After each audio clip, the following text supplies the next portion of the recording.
Når man læste manuskripterne, var der allerede i de første par afsnit inkorporeret nogle numre, nogle standardnumre for den tid, som de gerne ville have med. Og det gav ligesom sig selv, at de snakkede meget jazz. De ville gerne have en jazzet serie. Musikken i perioden her, det er jo en periode-tv-serie fra slutningen af 20'erne, hvor der er fart på, og der er fest, og der er farver og komedie på den gode måde, ikke? Så det skal musikken jo også være. Derfor så måtte vi jo inde på jazz, som vi mener, det lød i slutningen af 20'erne i Danmark. Det, der har været så skønt ved at lave det her, det er, at der er så meget glad musik, sagt på den mest positive måde, at det er meget opløftende toner fra den tid. Det paradoksale var, at vi havde ikke så meget gået ud fra, fordi der ikke indspillet særlig meget dansk jazzmusik i starten fra slutningen af 20'erne. Det startede man først på i 30'erne. Jazz var noget, der gik over, mente man, så man indspillede det ikke. Så vi har været nødt til sådan at tænke os til, hvordan det lød dengang. Ja. Men det er jo en tv-serie, som er lys og festlig, og det er virkelig en komedie på den gode måde. Så musikken er det samme. Ja. Vi så de første billeder, og de så sindssygt flot ud. Det er virkelig, man kan snakke om production value i den her sammenhæng, fordi billederne er tindrende flotte. Danmark bliver ikke flottere, end det er i den her tv-serie. Nej, det er meget meget.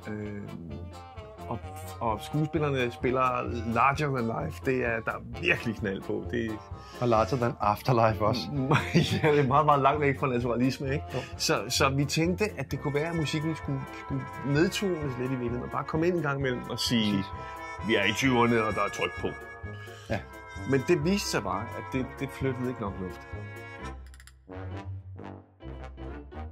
Vi skal jo have det til at fungere. Det er svært i sådan en serie, eller i det hele taget i film, og når folk sidder og spiller, det ved folk ikke, når du sidder selv. Hvis du ser et orkester sidder og spiller, et band sidder og spiller, man tænker, men de sidder jo bare og spiller, men det gør de aldrig, fordi der bliver klippet, der bliver filmet herfra, og så skal det klippes sammen. Det kan man simpelthen ikke, hvis folk spiller. Så det er altid, man spiller altid til playback. Det bliver man også nødt til at gøre med det her, fordi der er forskellige vinkler fra det. Og Jens Jakob Thyssen, som spiller rollen, som synger glimrende, kan ikke spille det der stride, som er ret svært at spille. Jeg fik fat i en, der hedder Søren Christiansen. Fantastisk jazz. Han kan spille det. Han kan spille det fuldstændig. Det må man sige. Verdensklasseagtigt. Fandt et klaver, der er præcis det samme klaver, som der er på sættet. I Ølstykke var der en pianomand, der havde det. Så tog vi det op nogle gange. Så sad Søren Christiansen og spillede klaver, mens Jens Jakob stod ved siden af. Og mimede til. Så bagefter sang han det live til optagelsen.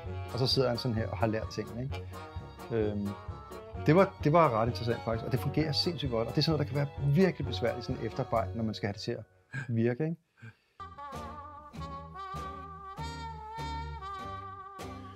På rulleteksterne i tv-serien står der Prat og Dansorkester. Og hvorfor gør der det? Det gør der, fordi vi blev spurgt om, hvad der skulle stå af orkester. Hvem der havde indspillet soundtracket. Hvad skulle der stå på rulleteksterne? Vi glødede os lidt i håret. Og så kom Halfdan op med et fantastisk navn, Prat og Dansorkester. Fordi det lød, og havde en klang af elle på den helt rigtige måde, synes jeg. Det og der er en historie ved det også. Jeg tænker jo, at jeg bor lige op og ned af Stengade på Nørrebro i København. Og der lå i tidernes morgen et etablissement, der hed Prater. Så gik man derned og spiste middag med nogle små runde borde, og så stod der en lampe og en rød telefon på hver bord. Så man kunne simpelthen ringe til hinanden. Hvis man var interesseret i Liselotte over ved bord 19, så kunne man ringe til hende. Og det er jo... Det har man så gjort til tonerne af Prat og Dansorkester, forestillede vi os, ikke? Præcis, og det passer bare så eminent godt sammen med det score, vi har lavet til den her serie. Altså, virkeligheden er jo så selvfølgelig, der findes ikke noget Prat og Dansorkester. Det gør der ikke. Det er dig og mig og Søren på klaver. Ja. Og en violinist. Mette Brandt. Ja, spillede nogle ting, og Peter Fuglsang. Vi kunne faktisk godt lave et rigtigt orkester. Vi kunne godt lave et orkester. Et lille orkester. Ja. Normalt så går vi jo rundt i hver vores lille studie heroppe, men deler etage og køkken, ikke? Så det har faktisk været rigtig, rigtig sjovt at arbejde sammen på det her projekt. Og så kunne ligesom ping-ponge omkring musikken og løbe frem og tilbage mellem vores studier og sige, The Works. Halfdan måske har lavet et nummer og siger, har en idé til det nummer, prøv at høre det her. Og det er super fedt, kan du ikke lige spille noget horn på det her?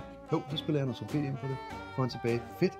laver lidt andet på det her, og jeg siger, jeg har noget her, gider du ikke prøve? Altså det har været sådan meget pingpongagtigt og gået ufattelig stærkt faktisk. Det må man sige. Altså vi har kunnet producere nogle numre, altså lynende hurtigt faktisk.